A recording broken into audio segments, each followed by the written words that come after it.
Hello friends, welcome to so happy. வாங்க இன்றைக்கி என்ன வீடியோவில் பார்க்க போகிறோன்னா சூப்பராக ஈஸியாக டக்குன்னு செய்யக்கூடிய லஞ்ச் பாக்ஸ் ரெசிபி என்னென்னு பார்க்கலாம். இன்றைக்கி லெமன் ரைஸ் தாங்க செய்ய போகிறேன். அதுக்கு லெமன் ரசம் ஃபஸ்ட்டு நம்ம ரெடி பண்ணிக்கலாம். முதல்ல அடுப்பை பற்ற வச்சுட்டு இந்த மாதிரி ஒரு அகலமான வானிலை வச்சுக்கோங்க. அதில் இந்த மாதிரி குழிக்கரண்டி, சின்ன குழிக்கரண்டின்றதுனால நான் ஒரு 4 டேபிள் ஸ்பூன் அளவுக்கு நல்லெண்ணெய் சேர்த்திருக்கேங்க. நல்லெண்ணெய் கடலெண்ணெய் எது இருந்தாலும் சேர்த்திக்கலாங்க. எண்ணெய் சூடேறினதும் 1 டீஸ்பூன் போல் கடுகு சேர்த்திக்கலாங்க. கடுகு நல்லா பொரிஞ்சு வந்தோடனே சீரகம் 1/4 டீஸ்பூன் சேர்த்திக்கோங்க. சேர்த்துட்டு ஒரு 3 டேபிள் ஸ்பூன் அளவுக்கு பச்சை வேர்க்கடலை, வறுக்காத வேர்க்கடலை சேர்த்திக்கிறேங்க. நீங்கள் வறுத்த வேர்க்கடலையாக இருந்தாலும் சேர்த்திக்கலாம், ஒன்றும் பிரச்சனை இல்லை. இப்போ சேர்த்துட்டு ஒரு 10 செகண்ட் போல் நல்லா வறுத்து விட்டுருங்க.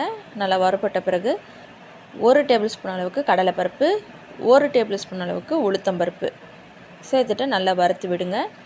காரத்துக்கு வரமிளகா, சின்ன மிளகா, அதனால் நான் குட்டி குட்டியாக இருக்கிறதுனால ஒரு 15 மிளகாய் எடுத்துருக்கேன். பெருசாக இருந்தால் நீங்கள் பாதியாக கூட எடுத்துக்கலாம், உங்கள் காரத்துக்கு தகுந்த மாதிரி எடுத்துக்கலாங்க. இப்போ மிளகாய் சேர்த்துட்டு நல்லா வறுத்து விட்டுக்கோங்க. பாருங்கள், இந்த அளவுக்கு நல்லா வறுப்பட்டுருச்சு.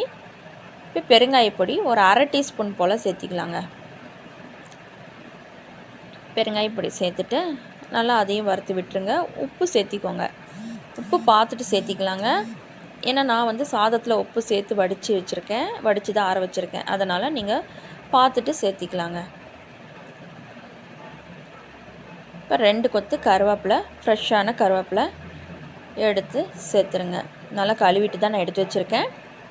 அதையும் சேர்த்துட்டு 1/2 டீஸ்பூன் போல் மஞ்சத்தூள் சேர்த்திக்கலாங்க.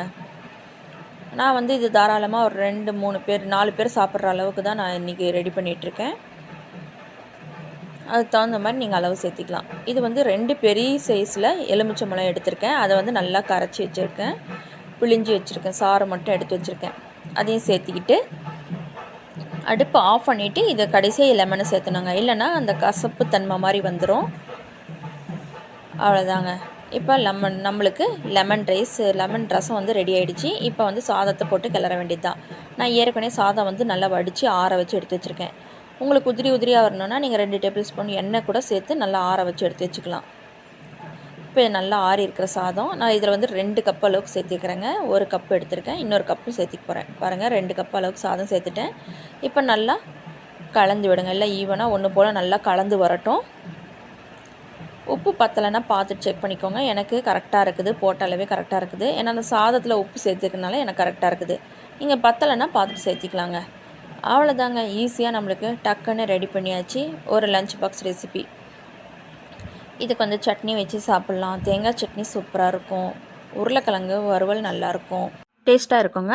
இதேமாதிரி நீங்களும் செஞ்சு ட்ரை பண்ணி பாருங்கள். இந்த வீடியோ உங்களுக்கு பிடிச்சிருந்தா லைக் பண்ணுங்கள், ஷேர் பண்ணுங்கள், கமெண்ட் பண்ணுங்கள். மறக்காமல் நம்ம ஸோ ஹாப்பி சேனலை சப்ஸ்கிரைப் பண்ணிவிடுங்க. தேங்க்யூ.